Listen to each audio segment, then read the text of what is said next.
As my headache begins to set in because my sister's literally pissed at me because I'm selling it and everything, and taking her anger out on me because she's not going to be able to play a certain game that I've been talking Raven about and everything for a while now. And even though she could have set it up at any point, and you know,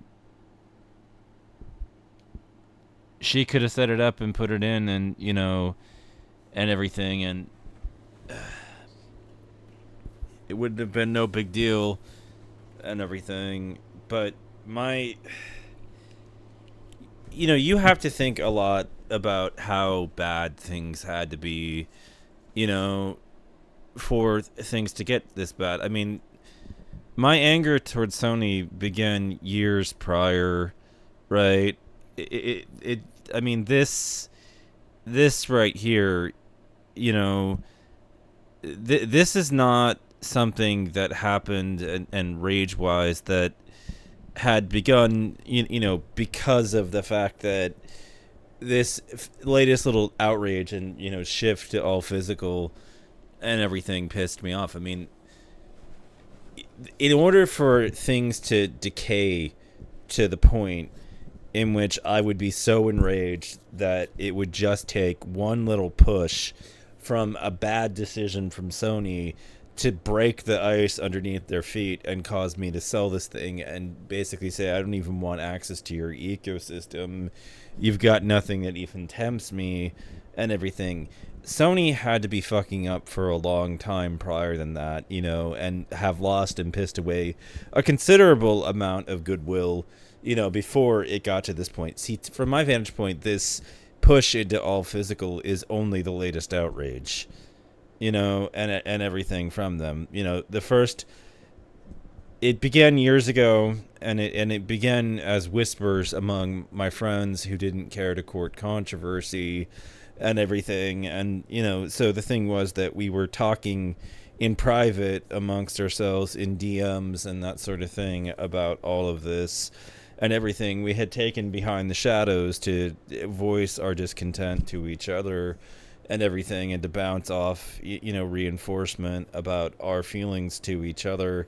It happened in the obscure corners of Facebook and everything, in private discussions that took place between me and my transgender male to female friends, Michelle, and everything. And we were having we were having discussions about gaming that were centered and stuff for a very long time. And I remember she became a very big booster for Nintendo and everything. And she was talking about how well Nintendo treats their employees and everything, and their great track record on that front, on employee rights and everything, and advocating that. And then she was talking about the Xenoblade series, and I was talking about how much I missed Xenogears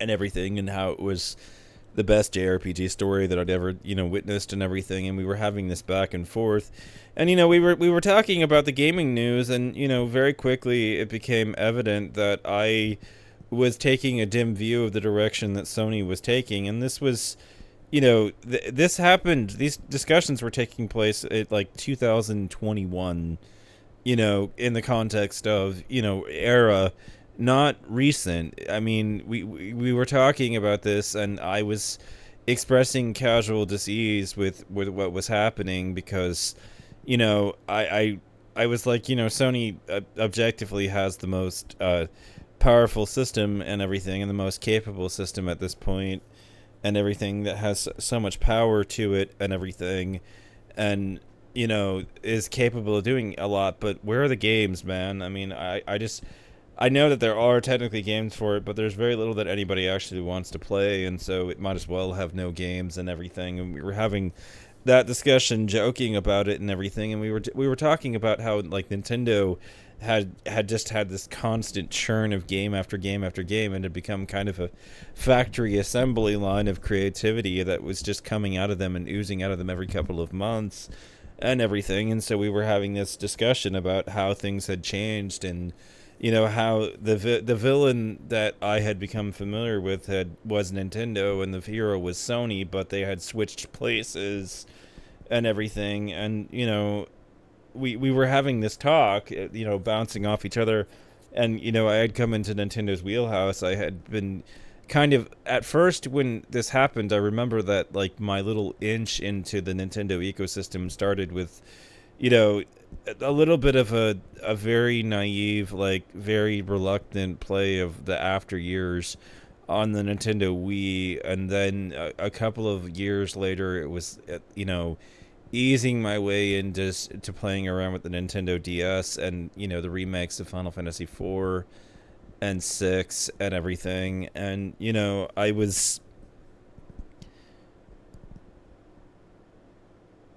I had been angry at Nintendo for what had happened and transpired, that caused us to go over to Sony's ecosystem in the first place. So forgiving them and everything came at a bit of an awkward shock and surprise. And so I got the DS and I played and enjoyed it. And then I got, well, I didn't get the 3DS, but I saw my sister get it and she got really into the Ace Attorney games and everything. And I thought maybe I should give this all a shot and everything. And I didn't yet, but, I was thinking about it. And, I didn't have a 3DS. And,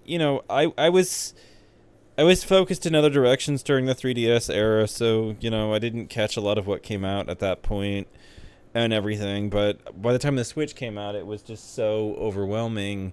The amount of games that just kept coming out and the constant churn of new content that was relevant to my own interest and everything. And it had become very quickly evident that if you were into JRPGs, SRPGs, and turn-based RPGs, that Nintendo was the platform for you and Sony wasn't.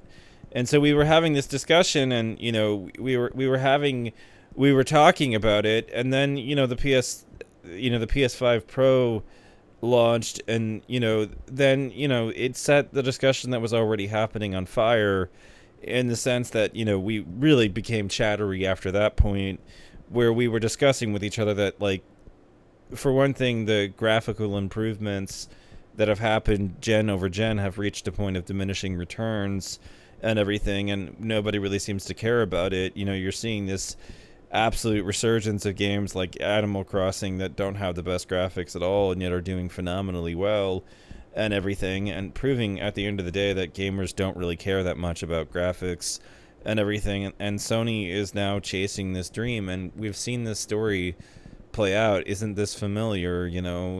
But it's so ironic, the familiarity of this story, because this is how the Sony PlayStation number 1 beat the N64 and how the PlayStation 2 beat the GameCube, because they simply had the better gaming library. But now things have switched sides, where the Switch has the better gaming library and Sony doesn't have much of anything to entice us into their ecosystem and everything, which was hilarious to me in a big in a big fashion. That this had transpired in this way. And the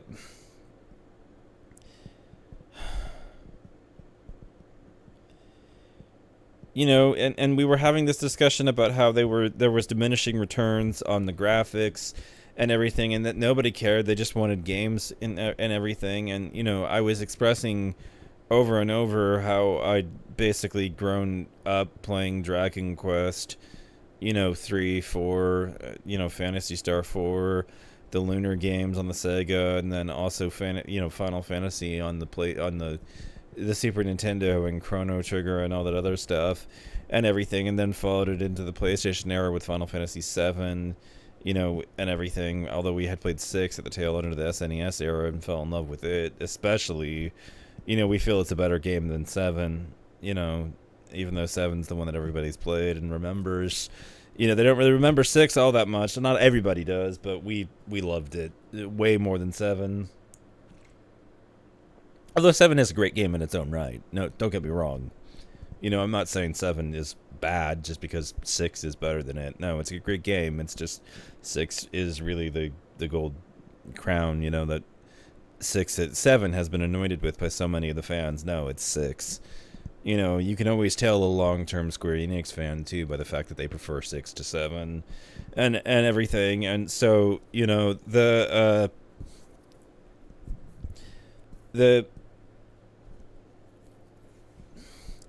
so the thing about all this, you know, that had been going on for quite a while is that the whispers were happening and they were happening behind closed doors, but you know, we were all saying, you know, the same things, and we were finding out amongst ourselves that the victim, you know, that the old villain in the series had become the hero, and the old hero had become the villain. Things had switched sides, and Nintendo was playing the role of the good guy at this point and churning out, you know, content after content after content after content, and had the better gaming ecosystem. And we were just discovering this ourselves and everything, and exploring this. You know, it was a very fundamentally exploratory thing for us, especially me, because I had been so alienated by the Nintendo 64 and the GameCube and the mistakes that Nintendo had made during that era, that, you know, the N64 is probably the console I hate the most of all and everything.